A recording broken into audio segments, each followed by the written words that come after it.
Oh, yeah, lovely, beautiful. We're going to call the meeting to order. This is the Bicycle and Pedestrian Advisory Committee, and thanks everyone for participating in the meeting this afternoon. Our meeting is being recorded. If you use the microphone, please turn on the speaker and speak loudly, and if you're not on the committee, please identify yourself. We'll get started with a review of the minutes, and the first order of business, our last meeting, because we had to reschedule our February meeting, was on December 11th. Ed had prepared the minutes, which you all received in advance. Hopefully you've had an opportunity to review them, and if so, I would entertain a motion for them to be approved. Second. Okay, Woody and Emily? Yep. Thank you. Just to clarify, am I note taker today? No, Dawn Everly. Yeah. Go right ahead if you'd like. We've never had that kind of contested discussion about the minutes, but.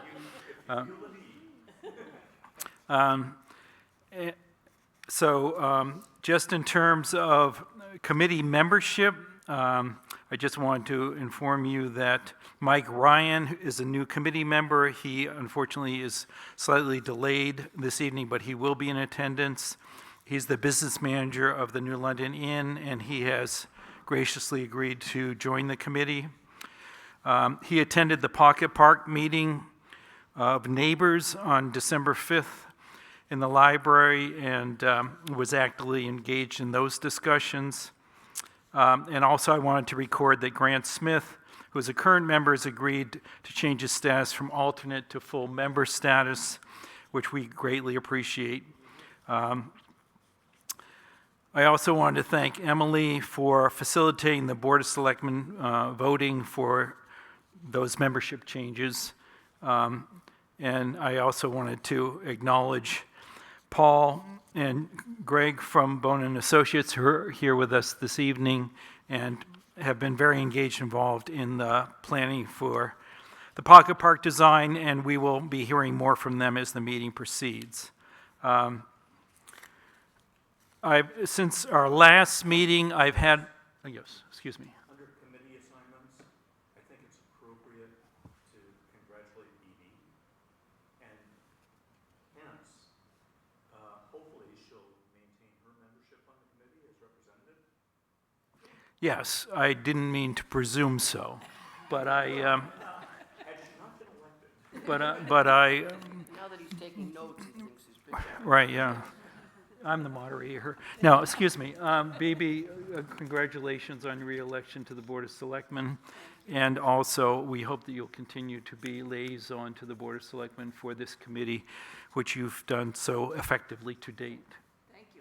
I'd be happy to. And thank you for that clarification, Dawn. Regarding other matters, I just wanted to give the committee a brief update on some of the meetings I've held since we last met. I met with two landscape firms, Pelletieri Associates and JCB Designscapes. They both expressed keen interest in the Pocket Park project, and they are inclined to donate some services to the Pocket Park in terms of equipment or labor, but until we have the design more explicitly detailed, they can't make a specific financial commitment. I also met with Paul Sousa, who's the board chair of the Bike Walk Alliance New Hampshire, and Jerry Coogan, who is the New London ambassador to the Regional Planning Commission, regarding a proposed legislation that would impact biking and walking activity. The legislation was a proposal for towns to have the latitude to reduce their speed limit, which is now mandated at 25 miles an hour, I believe, in terms of minimum to 20 miles an hour. And I'm not exactly sure what the status of that proposal is at this juncture. I did not as a town committee, I did not take a position on the on that pending legislation, nor did I advocate for a specific position, but it was informational. It was an informational meeting. On February 13th, I met with Neil Nevins from Main Street Warner. They have successfully installed a pocket park with an amphitheater, which has helped revitalize Main Street Warner, and he was very helpful in terms of sharing information with us about the communications materials that they developed and their fundraising strategy. And Neil is going to come to New London and meet with me subsequently. On February 16th, I met with Lori Lauritsen and Susie Moore from the New London Garden Club, and to apprise them of the preliminary plans for the pocket park design. They had very specific and helpful suggestions in regarding to the overall design and the planting scheme, and they also made a commitment to continue maintaining the planting sites around the chamber booth, which they have done to date. So the Garden Club is a key stakeholder, and we will be continuing communication with them, obviously. They did clarify that we would have to go through the Garden Club leadership in terms of formal approval of the park, but they were extremely helpful in terms of the discussions. On February 17th, I met with Glenn Pogast and John Doyle from the Keyser Lake Watershed Planning Steering Committee, and much to my surprise, our pocket park is in the Keyser watershed. They expressed an interest in ensuring that the park has permeable surfaces, and also they brought to my attention that they may have some funding available to us because they would be interested in looking at this project as a possible small-scale project in their watershed plan. I'm going to be meeting this week with the EOL program at the high school, that's experiential learning, to talk to them about how they might be involved with the Walkable New London initiative. That's actually a Zoom call tomorrow. So I just wanted to bring the committee up to date in some of the conversations we've had. I also wanted to acknowledge that Dawn, Woody, and Ed have spent a substantial amount of time meeting with the architects and myself to further develop the pocket park plan, and that's greatly appreciated. In terms of next steps, I think we can talk a little bit about the work moving forward. Does anyone have any questions about any of the information that's been shared so far? If not, we'll move ahead and talk a little bit more detail about the pocket park design. So, and feel free to chime in here at any time, Greg and Paul. So, Dawn, Woody, and myself met with Paul and Greg via Zoom on January 28th to talk about the pending design schematics, the ones that have been developed to date, and we touched on several different points that I want to share with the committee, and the committee obviously is the final determinant of like the process for moving forward and the steps moving forward. But what I wanted to, one of the things I wanted to share is kind of sort of some of the overarching principles of the work that we're doing, and sort of some of our guiding principles before we get into specific design concepts.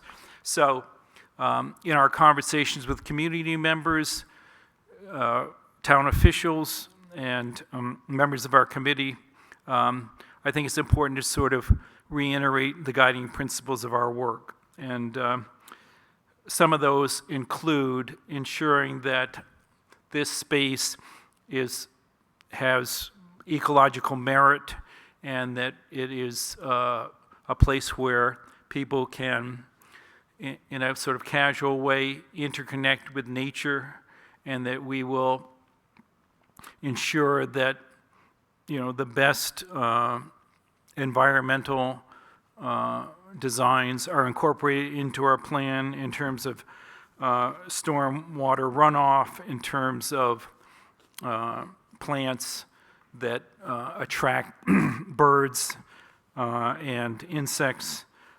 So again, the Pocket Park is sort of affirming our connection to nature. The second guiding principle is that we see the park as a important catalyst for neighbors meeting neighbors. The aspect of the park, which is civic engagement, strengthening the relationships of people in our town, and giving people the opportunity to either meet new people or reconnect with friends and neighbors. So that's another guiding principle of the Pocket Park. And the third guiding principle is that it will be inclusive in terms of a place that people of all ages and abilities can enjoy the outdoors. And that includes people who may have challenges, physical challenges, people who may be using wheelchairs or using a cane, and incorporating into the design, in terms of its features, the concept of inclusivity. And that obviously includes parents with young children, creating a space where a parent with the stroller can easily navigate the space. So those are some of the key components of the park. And I just wanted to reiterate that before we get into, do we put the arbor here or do we put it there? So the latest rendition of the park design, and did you folks bring any of these to share? Yeah, okay. So just to clarify, because we've had many different design concepts circulating, is that the latest design concept was actually prepared just before the Board of Selectmen meeting in December. And just in terms of reminding people of where we stand to date, both the Planning Board and the Board of Selectmen have authorized the use of that space for a pocket park. But that is contingent on the final approval of the plan with cost projections and a maintenance schedule for the park, which was a key component of the discussion with the Board of Selectmen. So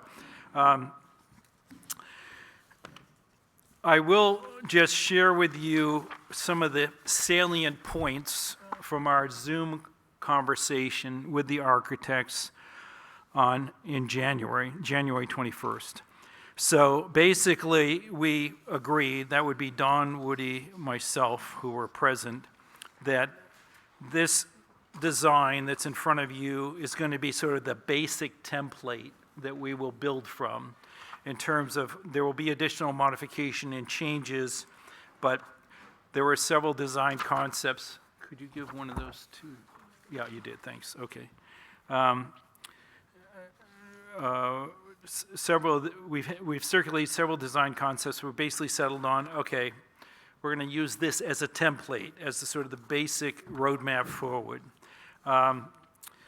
Secondly, we had a discussion about the walking paths, and we settled on a proposed solution of interlocking pavers that are a permeable surface, and I won't get into all the necessary installation requirements for the pavers, but basically it requires a lot of subsurface preparation to ensure that they are even and flat and installed correctly. Obviously, the pavers also provide us an opportunity for maybe a naming opportunity for people who make, a gift of a certain amount. I mean, there are certain ways to do that, and we obviously, the final choice of materials, the preparation, the installation will be reviewed by Adam Ricker and Sam Clark before the shovel hits the ground, so to speak.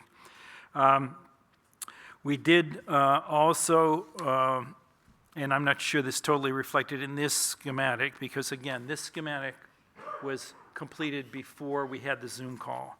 But another recommendation from the Zoom call was that we move the picnic table area to the rear, and it would be partially screened by the trees in the back, just because of the traffic from the road, and also there are extensive plantings around the chamber building that may not be totally reflected in this drawing, and we've agreed to install benches, discrete benches in this area, and move the picnic tables to the back.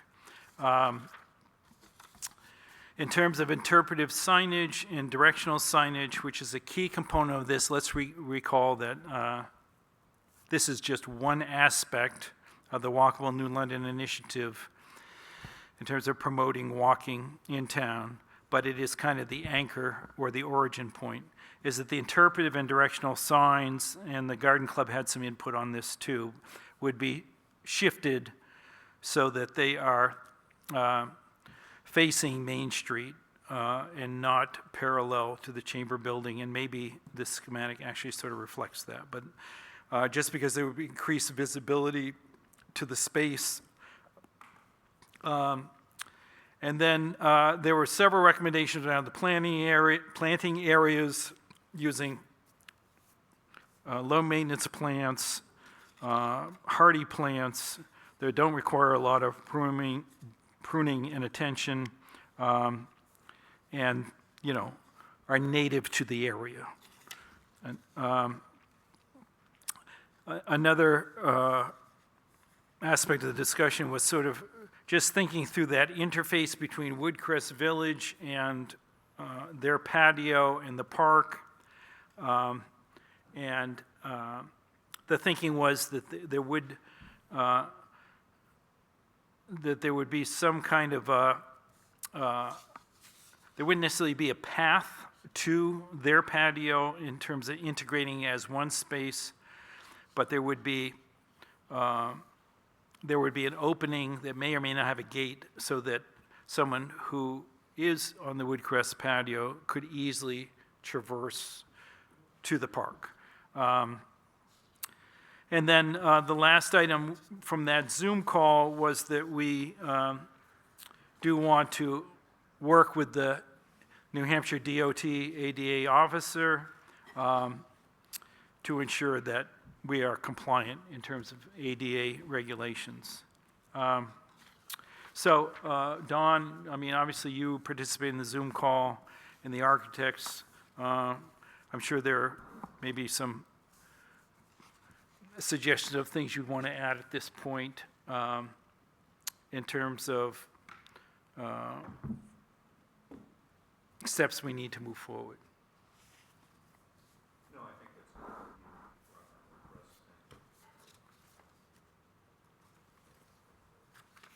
I think it's, as far as like a next step for us, we'd like to, continue to obviously refine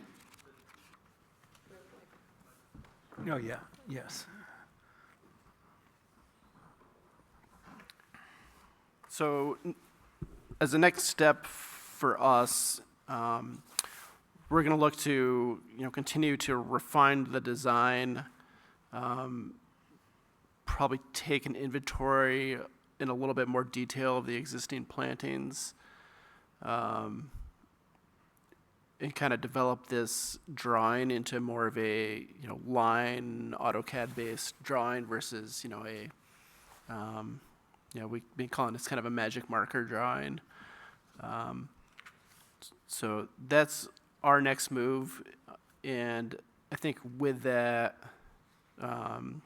further advanced drawing, that'll give you folks something a little bit more solid to build awareness and take out into the community, and do your engagement and start your fundraising process. Would you like to add anything, Paul, at this point? No, I mean, I may be jumping the gun here, but there was discussion of how this might be phased, so that could be part of the development of the plan as well. Right, yeah. So I was having a very brief discussion with Emily and Julie before the meeting about how the committee members can be more engaged in the Walkable New London initiative, and what concretely and specifically could people do on our committee to advance this project, which is something I've been wrestling with personally. And I think one of the things that we have to be realistic about is how much time can we individually give to this project, because this does require quite a bit of focus and involvement and engagement. And as you may recall, our committee was sort of advisory in nature, and that included citizens coming to us with concerns they had about pedestrian access and biking access downtown. We are not a statutory committee, and we do not have a budget. So, I mean, if you look at the Citizens Advisory Committee, people can go, citizens can come to that group with any ideas or suggestions about regarding town matters, and it's a forum for discussion. So, our committee has sort of evolved beyond a discussion group, in the sense of we want to make sort of substantial and significant changes to some of the streetscape downtown. And I would have to say, given that the Board of Selectmen has reviewed our proposal for the park, and with the caveat that we actually do the private fundraising, that this project, the Walkable New London Initiative and the Pocket Park, are within the purview of our committee. But a secondary and just as important question is, what is our capacity to do a large project like this? And I have had some discussions with the architects about this. So moving forward, I'm not asking the committee to make a decision tonight as an action item or a vote, but moving forward, we will have to think about a strategy that ensures that we are successful on a year-to-year basis. So one of those strategies that the Main Street Warner employed was to do the project in phases. In other words, we define what phase one is, and what Greg and Paul from Bonin Architects has said is, don't have phase one be, we're going to get some benches and we're going to get some picnic tables. Phase one should be like 1/4 of the park truly completed, so that it kind of creates an impression and draws people's attention and garners interest to completing the project. So that is one strategy that we could pursue, and if we did that, then we are creating sort of achievable chunks of the project, let's say over 3 years. Another possibility is that we recruit additional people in the community who take on specific roles. I mean, for example, someone who would help us with like the fundraising, An example is, having neighborhood advocates, you know what I'm saying? Having, like, saying that we're going to do the fundraising, and it's going to be sort of grassroots, neighbor to neighbor. We're going to have 6 different districts in town, and we're going to have a volunteer champion in each area, you know. And that volunteer champion is going to help us with the fundraising. I mean, that's just one example. Another example is when we get to the installation, having someone who's the project manager who actually knows, like, whether you need 3 feet of concrete or you need 5 feet. And so you find someone like, you know, the retired DPW director or someone like that who understands all the dynamics of construction. So I'm just giving some examples, but you know, the reality is that the project is going to take quite a significant investment of time and effort. In talking to Main Street Warner, I mean, basically, it took them 2 years through the design phase to get to the point of really doing the community outreach and fundraising. It took them sort of 2 years to get to that point. So the fact that Bonin Architects has stepped forward and, you know, probably provided us more than $40,000 of design help, probably a number I should not mention to them, but, you know, in terms of this project is helpful. But I think the question I'm raising, and we don't have to answer tonight, is what is the most effective organizational form for to move the project forward? So again, I've talked about, you know, the phased approach. I've talked about, you know, you can have a model where, you know, 4 or 5 of us are the lead for a volunteer group, quotes, whether that be, and I think you've done some of this with the Multi-Purpose Trails Coalition, where you have, you know, an anchor person, and then you have a whole group of volunteers kind of thing. So I thought it would be worth further discussion tonight, and I'd like to get the committee's perspective on this. We've got the best architects in town working on the project. I think if we reach out to, you know, some of these other landscape companies that have a lot more experience in this, I have found through our NEMBA chapter that, you know, approaching people is usually pretty successful. They are more than willing to give their time and resources to helping a project like this. You know, so certainly, you know, Bonin has definitely done a lot at the first phase here, and maybe once they finalize the, you know, the look of the project, the final draft of the project, that we present that to some of the landscape companies in town, and you know, just get their expertise and design strategy, and you know, I'd be happy to help, you know, try to organize some people to work with them, you know, providing that they maybe kick in some time and effort and labor, materials, equipment, whatever on their end. Yep. So I appreciate that, and that would be very helpful, because you certainly have a skill set in that area. Other committee members, please step forward, please. So Russ, you talked about, for example, volunteers for neighborhoods. Sometimes earlier, we've been talking about different types of constituent groups, like road bike groups, mountain bike groups, garden club, doctors associations, whatever it might be, Chamber of Commerce, you know, the connections they have to businesses. There's different routes to take to fundraising and connectivity, and each of them would need to have their own angle, I would assume. You know, why is this a special place? You know, New London is often a destination point for some of the bike rides that I see being mentioned in group rides for Upper Valley and for the local group here. Does that appeal to them as a place to meet? You know, and therefore would they want to participate in some way? So that's different from a neighborhood, but it's the same concept. Right. Other comments? I've recently been working with UNH Cooperative Extension on some of our projects.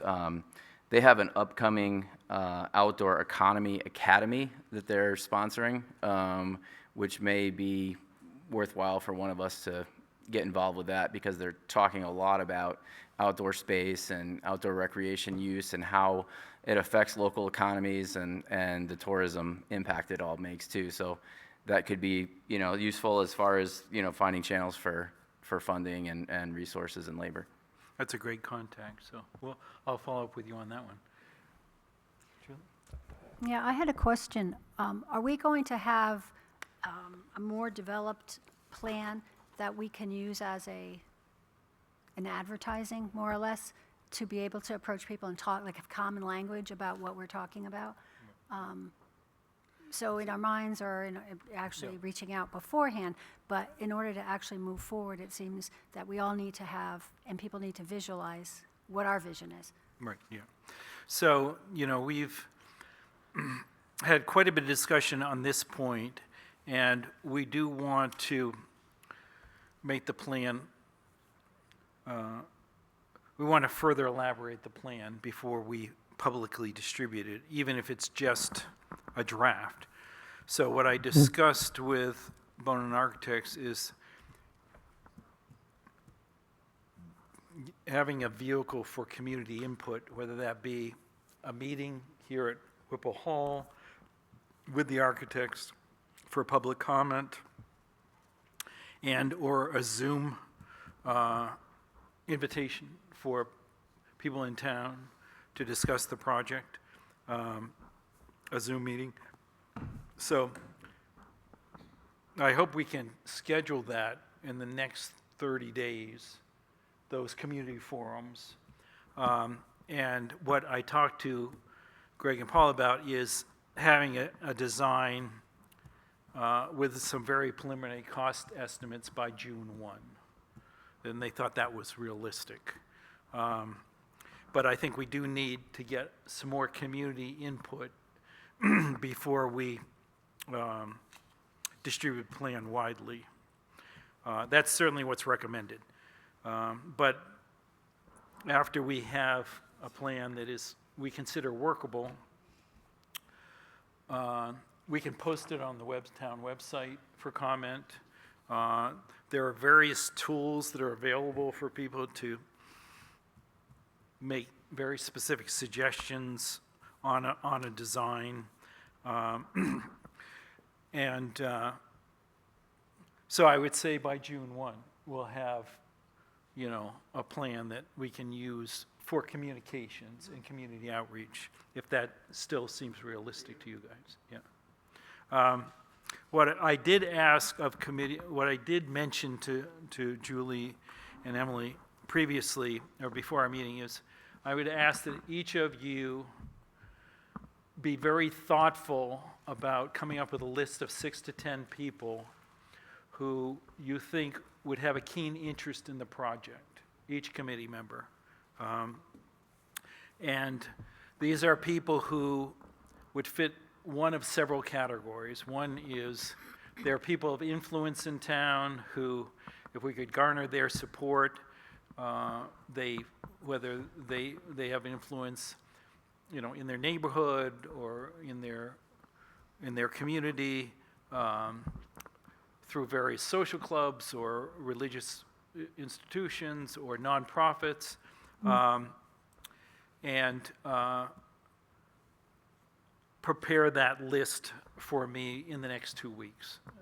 And then I will call you and we'll go through the list and talk about the possible approach of each individual.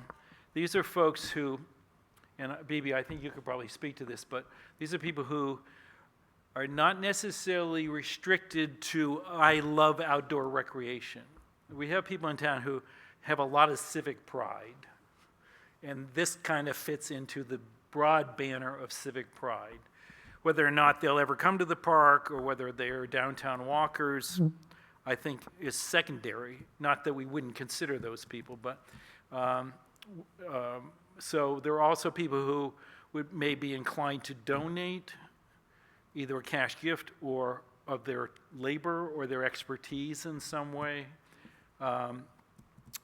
or people who would introduce us to other people. You know, they're sort of connectors, people who are sort of conduits. So, and the purpose of that is to build our circle a little bit wider than the circle we have now. So we have our committee.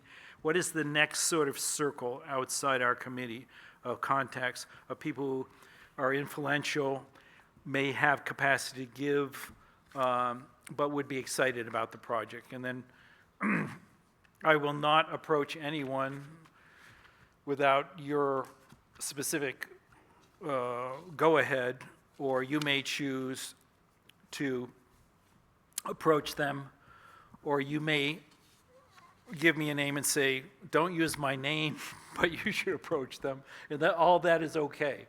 But that would just get us sort of get started on like a little bit larger circle than what we have now. And, you know, obviously the fact that you serve on this committee and you're passionate about this project, that's going to hold sway with them. So For the next meeting? that's in the next 2 weeks. Oh, the next I'm going to, weeks. yeah, I'll be calling you after 2 weeks. Oh, Yeah.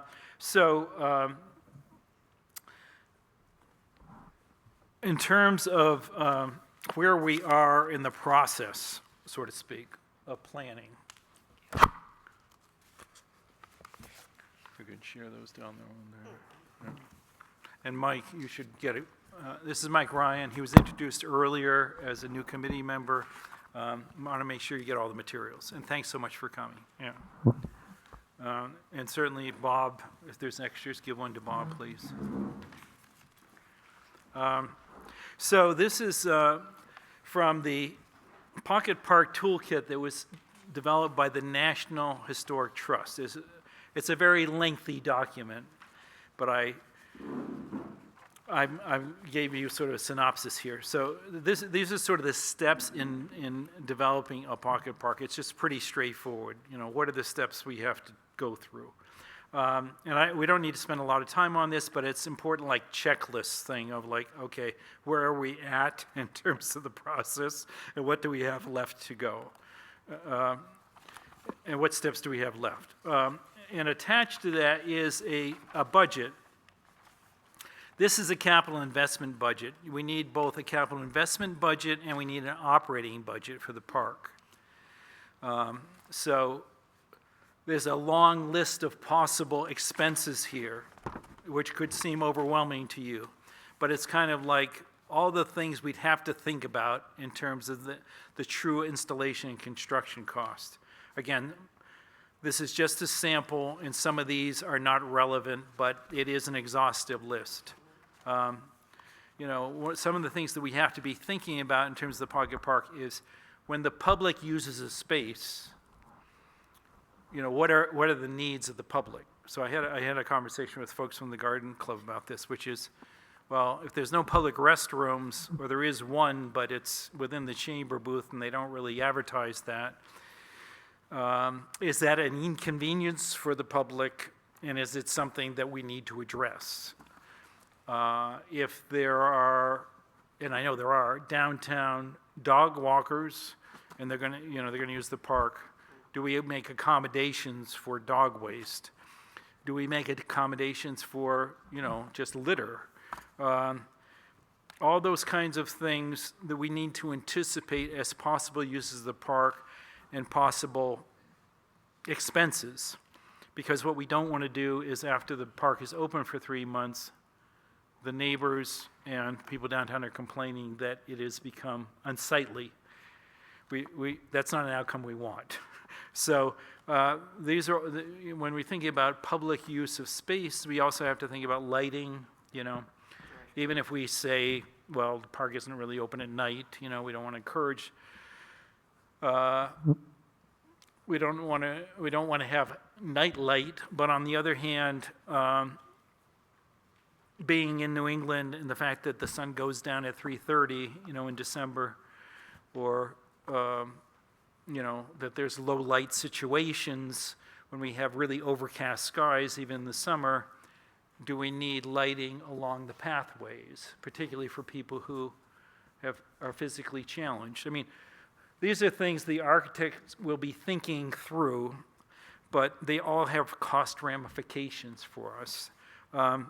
So I just wanted, I just want to reiterate that, yes, we need a capital investment budget, which is like, what does it take to get the thing built? But we also need an operating budget. Even if the operating budget or the maintenance budget encompasses a significant amount of donated time by contractors, it still needs to be budgeted out to be financially responsible in regard to the project. So this is just really for your edification, and if you are between novels, I can share this Pocket Park Toolkit with you. It's about 70 pages. It's pretty comprehensive, but there projects similar to this have been done all over the United States. Parks of various sizes and scales and functions and purposes. So are there any questions in regard to this? I just have one question. This is also something that we need to tie in with Sam and the selectmen as far as what their capacity or thinking about this park. What about trash cans and that kind of pickup? And, we get into different things, so we want to make sure we're treading in the right area without making anybody upset about it, because that's my feeling. Other comments? Go right ahead. Yeah, Russ, with the concept of there being more actual traffic here, more people, more demand, restrooms, dogs, et cetera, the idea of a wonderful catastrophic success, right, Yeah. brings Problems up of success. brings up another issue, again, which is traffic calming on the Main Street, Pleasant Street corridor, that intersection. And because it is an unsafe corner, I think it's pretty much been understood that it is unsafe, this will bring more traffic, more tension potentially on that, and maybe it needs to get a higher level of focus, whether it's just, plastic bollards that make sure that when people are turning, they're not going around cars and running into cyclists and strollers and things like that. But I think, it brings up a safety issue that may not have been on our minds as much as, at least in specific connection with this park. Right, yes, and I am scheduling a meeting with Adam and Sam in April, and I think the sidewalk repair schedule, which Sam has been great about executing, we need to talk about when that particular section of sidewalk in front of the park is going to be completed. But I also think we should talk about what you just raised, which is, that intersection. I realize it's very complicated because it's a state road as well as a town road. Yes, and the right. intersection of those two. But I do think that that intersection has a high volume of traffic, and pedestrian traffic with the library. I think it is a challenge in terms of traffic control, and often people are going up or down Pleasant Street and they don't come to a full stop, whether they're making a left or right turn. So I think that's a complicated kind of issue, and it might be good to have the input of a traffic engineer in terms of possible solutions for that. But as you stated, New Hampshire DOT is got to be engaged and involved in any potential solution to that. Well, I just want to add that the Montessori school obviously is another element to that. That's a new and Right, important piece. I appreciate you bringing that up, Woody, because I do think that requires further discussion. That intersection now with the Montessori school there and with, this potential park, it's going to be a challenge in terms of the safe egress of walkers, cyclists, and bicyclists at that intersection. So I do agree with you that doing the park in isolation without at least attempting to address those things would be an oversight. So I appreciate that comment. Russ, are there any restrictions to the existing parking lot at all? Does the library claim a certain amount of those spaces at all, or is there, there's no restriction that we know of, maybe? Just. All right, just in case Yeah. people using the park aren't conflicting with other interests that already have a stake in the existing parking I area. mean, there's sort of an ebb and flow to the use of the parking lot, depending on the day and depending on the time of day. I know that the circulation within the parking lot is problematic. Sam has mentioned that people can't quite figure out what the parking configuration there is. It's probably worth taking another look at the flow of how that, people don't know they're supposed to pull in on the left side and come around, pull out on the right. Yeah, right. So, But that's due to that post office box. I mean, Yeah, the US Postal Service has a lot to do with it. They have a lot to do with it. okay, yeah, there's no designated parking allotments for that. But, I mean, you're raising a question which is a problem of the success of a project, which is, well, will people be parking there just to come to the park? I don't think the park is going to be that kind of a destination in the sense of, I mean, if people are visiting New London and they park downtown, we hope they'll, come to the park, but they might park at Blue Loon, or they might park, near the Village Green or whatever. And I think that the park will be primarily used by residents, which is typical of pocket parks. It's kind of a neighborhood thing, but something to be mindful of for sure. Other comments? Okay, so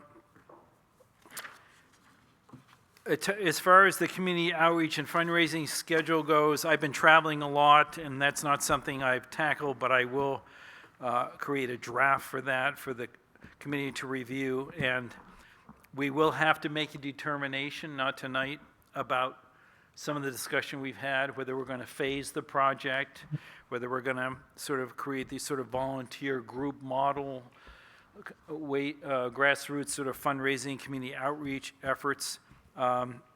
We'll have to make some strategic decisions in regard to those things, because that will impact the fundraising plan and the community outreach plan. As far as the pocket park design and construction goes, as you may recall, I did come up with a timeline last fall, which suggested that the fundraising and the community outreach would be done this year, and that we had hoped to begin the installation of the park late summer next year. Just based informally on people I've spoken to who have gone through this process, that seemed overly ambitious to them in terms of all the steps in the process. And I did share that with BB. BB and I had coffee, and I sort of shared with her that we may need to revisit that timeline. And obviously, some of that is directly related to what are the costs involved, what is the budget, and how much do we have to raise. So all those things will impact that schedule. As far as sidewalk repair and reconstruction goes, I did get a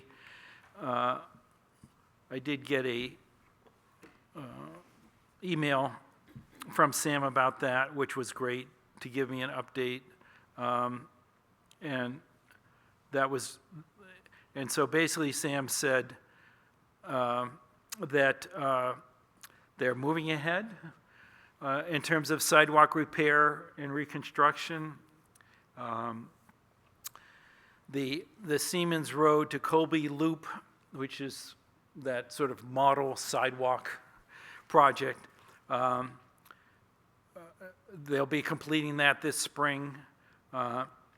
And after that, they plan to move to Newport Road to the exit of the SAU school driveway.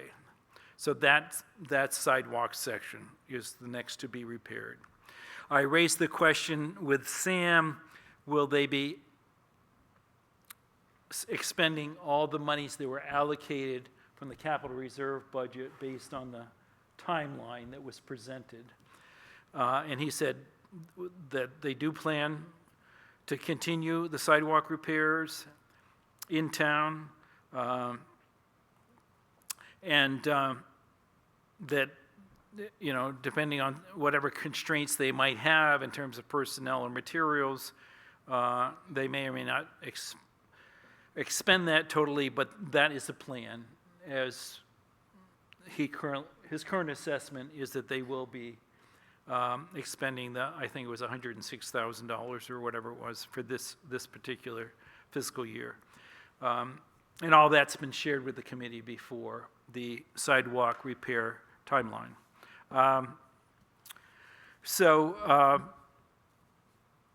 Maybe you could give us a brief report, Grant, on the multi-purpose trails initiative. But before you do that, I just want to see if there are any other, I know that Greg has to leave early, so I just want to make sure if there's anything else that we need to address in terms of the pocket park plans, that we do so before Grant's remarks. I don't think so. I think we have a good understanding of, what the, program elements that we want to continue to develop are. So, I think we're good. Obviously, it's not a finished product, so there's always going to be that kind of ability to edit and change what we do, but I think our next kind of rendition will be another, draft, we'll call it, before we get something more solidified for, kind of the fundraising purposes. Yeah, and so what I'd like to do is, if it makes sense to you, because I don't want you to have to redo plans all the time, but I do want to have a plan that's sort of reflective of our most recent conversations, including today, before I invite,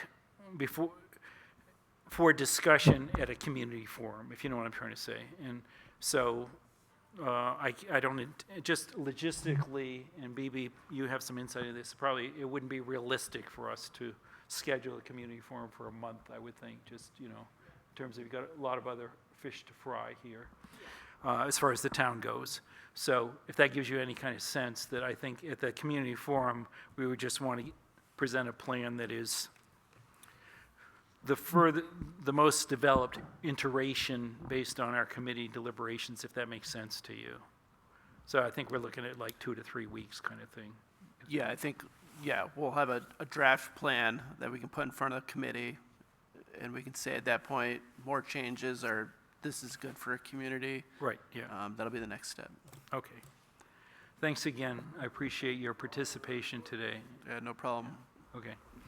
Excuse me, Grant, I didn't mean to interrupt you. No problem at all. Yeah. So our Kearsarge Nemba chapter is moving along very, very smoothly. I've got some of the best minds in the area working with us, and we're in the process of making an agreement with some of the best existing mountain bike trails in our area that will fall under our umbrella. So that's really exciting. We've got a huge project in Newberry, which I've mentioned before, and we're very close to finalizing a project in Sunapee. We have further discussions with the New London Conservation Commission, and they have expressed interest in one of our members sitting on their board so that we can align our work with their work more closely. They have suggested a property that the town owns down near kind of the old dump off of near the I think the police pistol shooting area is there right now. Yeah, it's off Shaker Street, maybe. And they've highlighted that area as being a really good opportunity to to use that space. We still are working on our hub and spoke model, which is still a work in progress. I've got a meeting the first part of April with the new president, Dean McCurdy from Colby Sawyer.